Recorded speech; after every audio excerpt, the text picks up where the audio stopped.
Hello future doctors. तो स्वागत है आप सबका डॉक्टर काउंसलर नीट पे। तो एमसीसी ने अभी दो नोटिफिकेशन रिलीज किए हैं। एक राउंड 2 से 3 में अपग्रेडेशन ये रूल के बारे में, दूसरा है रेजिग्नेशन के रूल से संबंधित। तो अपन दोनों नोटिफिकेशन को डिटेल में समझेंगे। तो आपको ये वीडियो एंड तक देखना है, हमारा चैनल सब्सक्राइब करना है, बेल आइकन प्रेस करना है ताकि ऐसे ही इंफॉर्मेटिव वीडियोस आपको मिलते रहें।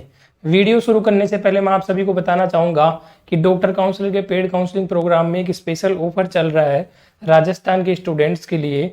स्क्रीन पे आपके फीचर्स आ रहे होंगे। हमारी जो ओरिजिनल एमआरपी है वो 2500 रुपये है, लेकिन आपको ये सिर्फ 1500 रुपये में मिलेगा। तो आप इसमें एनरोल करवा सकते हैं। इसके जो यूनिक फीचर है वो आप स्क्रीन पे देख सकते हैं। सबसे यूनिक फीचर है इसका unlimited call and WhatsApp assistance, जो आपको कहीं भी मार्केट में नहीं मिलने वाला। इस रेट में आपको एक प्राइवेट नंबर दिया जाएगा जिस पे आप कभी भी कॉल या मैसेज कर सकते हैं। आपको एक प्रॉपर गाइडेंस दी जाएगी, डिसीजन मेकिंग में आपकी हेल्प की जाएगी और आपको एक बेटर प्रेफरेंस लिस्ट बना के दी जाएगी। तो इस प्रोग्राम में आप एनरोल करवा सकते हैं स्क्रीन पे दिए हुए नंबर पे हमें व्हाट्सअप करके। तो चलिए वीडियो शुरू करते हैं।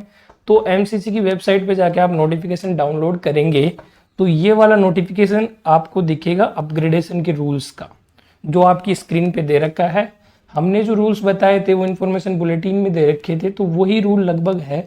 एक दो एक्स्ट्रा रूल इन्होंने बताए हैं जो बच्चों को काफ़ी कन्फ्यूजन था। अच्छा हुआ कि एमसीसी ने वो कन्फ्यूजन टाइम से पहले क्लियर कर दिया है। तो इसमें क्या दे रखा है कि एमसीसी ने कुछ रूल दिए हैं। अपग्रेडेशन के बारे में बोला है कि राउंड 2 से 3 में जो बच्चे अपग्रेडेशन करवाना चाहते हैं उनके लिए कुछ पॉइंट्स दिए हैं कि इनको उन बच्चों को ध्यान में रखना है।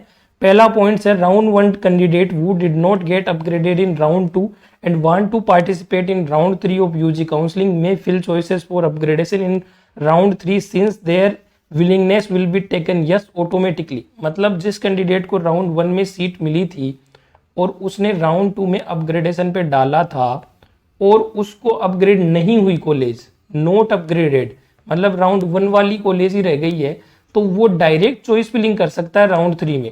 डायरेक्ट राउंड 3 में चॉइस फिलिंग कर सकता है। उसके लिए विलिंगनेस यस ऑटोमेटिकली मान ली जाएगी। ये बच्चे बहुत सारे कंफ्यूज हो रहे थे, हमारे पास भी काफ़ी सारे मैसेजेस आए थे कि सर क्या कॉलेज में दोबारा जाना पड़ेगा क्या हमको वापस से विलिंगनेस देने के लिए। तो आपको नहीं जाना है, आपकी ऑटोमेटिकली विलिंगनेस यस ले ली जाएगी। आपको डायरेक्ट चॉइस फिलिंग करना है।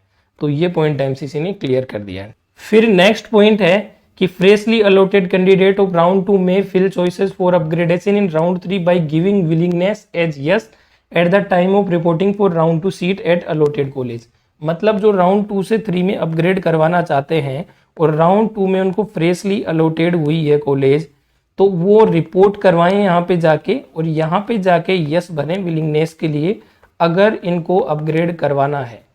अगर ये रिपोर्ट नहीं करते हैं तो एग्जिट माने जाएंगे। एग्जिट माने जाएंगे तो इस केस में आपको राउंड 3 में फिर से फ्रेश रजिस्टर करके फिर से सिक्योरिटी मनी डिपॉजिट करवा के आना पड़ेगा। राउंड 2 की आपकी सिक्योरिटी मनी जब्त हो जाएगी। तो ये चीज़ आपको ध्यान में रखनी है। ये रूल सेम है, कुछ चेंज नहीं हुआ है। Round 1 and round 2 candidate who are satisfied with their allotted seat and do not want to get upgraded in round 3 may not fill fresh choice in round 3।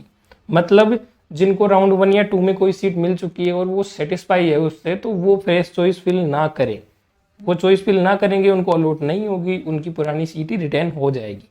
फिर फोर्थ पॉइंट है how ever round 1 round 2 candidate should note that they have to remain in system and should be holding their seat to fill choices in round 3।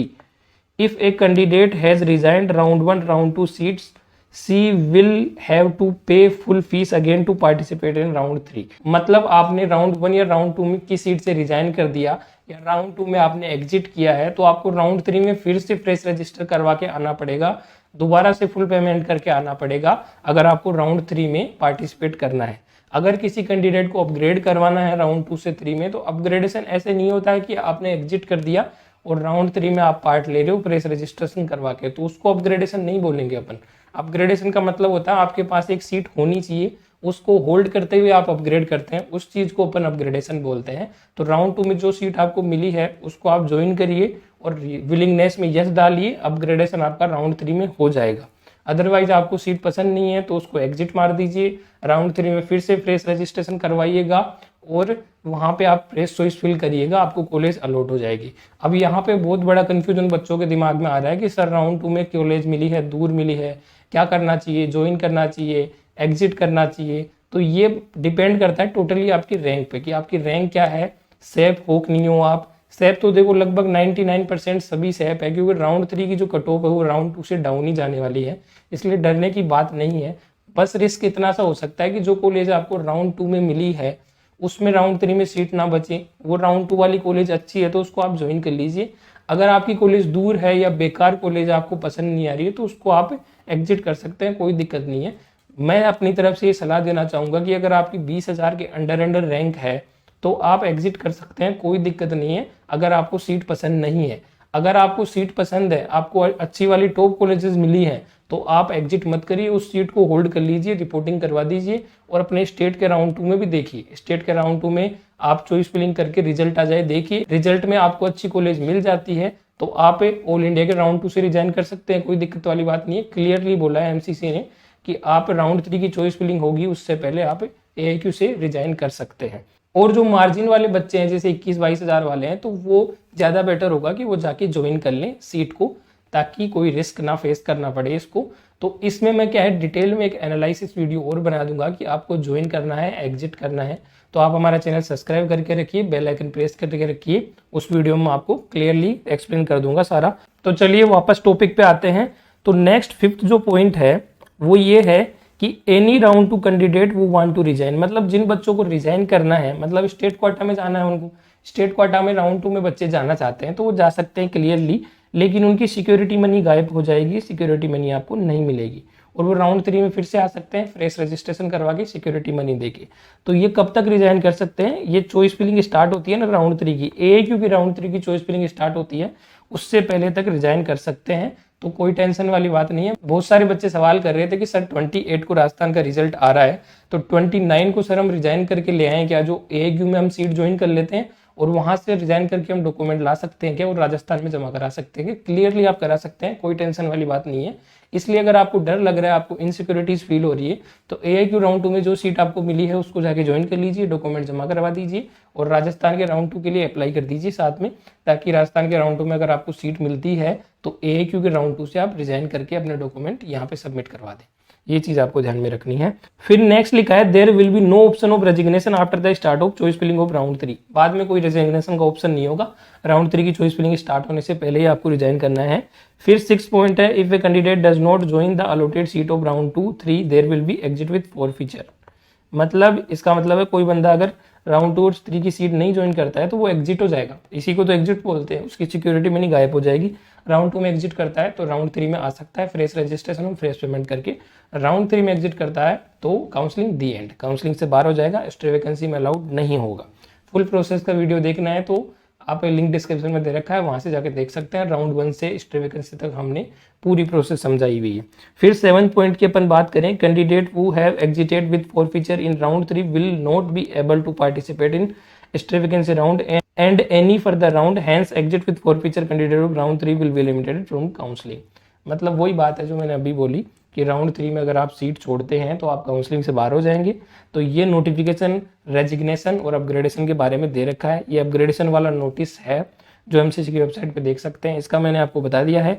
दूसरा और एक notification आया है जो भी मैं आपको बताने जा रहा हूँ, ये दूसरा नोटिस भी आप स्क्रीन पे देख सकते हैं। इसमें क्लियरली लिखा हुआ है कि राउंड 1 से अगर किसी कैंडिडेट को राउंड 2 में सीट अपग्रेड नहीं हुई है, उसने अपग्रेडेशन के लिए डाला था, यस किया था, अगर सीट अपग्रेडेड नहीं हुई है तो वो क्या कर सकता है, 19 से लेके 21 के बीच में रिजाइन कर सकता है। अगर राउंड 1 की सीट उसको पसंद नहीं थी, मान लो राउंड 1 में किसी को ए कॉलेज मिली सीट और वो अपग्रेडेशन के लिए डाला लेकिन ए ही रह गई है और ये सीट उसको पसंद नहीं है, तो ये रिजाइन कर सकता है 21 से पहले इसकी सिक्योरिटी मनी गायब नहीं होगी, मतलब इस पे एग्जिट का रूल अप्लाई नहीं होगा, इस पे फ्री एग्जिट का रूल ही अप्लाई होगा राउंड 2 के बाद भी, क्योंकि इसके पास राउंड 1 की सीट ही है, अभी तक होल्ड कर रखा है इसने, तो सिक्योरिटी मनी का लॉस नहीं होगा। 2 दिन के अंदर अंदर ये रिजाइन कर सकता है 19 से 28 तक।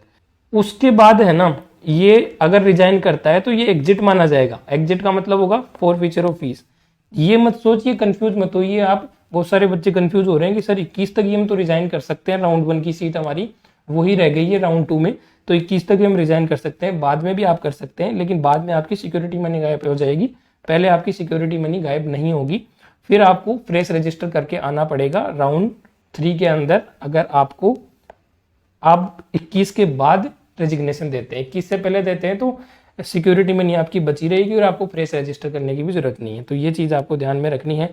और नीचे लिखा हुआ है कि रेजिग्नेशन लेटर ऑनलाइन जनरेट करवा के लाना है वहाँ से, और अगर मान लो ऑनलाइन जनरेट नहीं होता है तो वो नहीं माना जाएगा, राउंड 2 के रूल अप्लाई होंगे उस पर। तो ये चीज़ आपको ध्यान में रखनी है। ये मैंने आपको पूरा बता दिया है दोनों नोटिस के बारे में।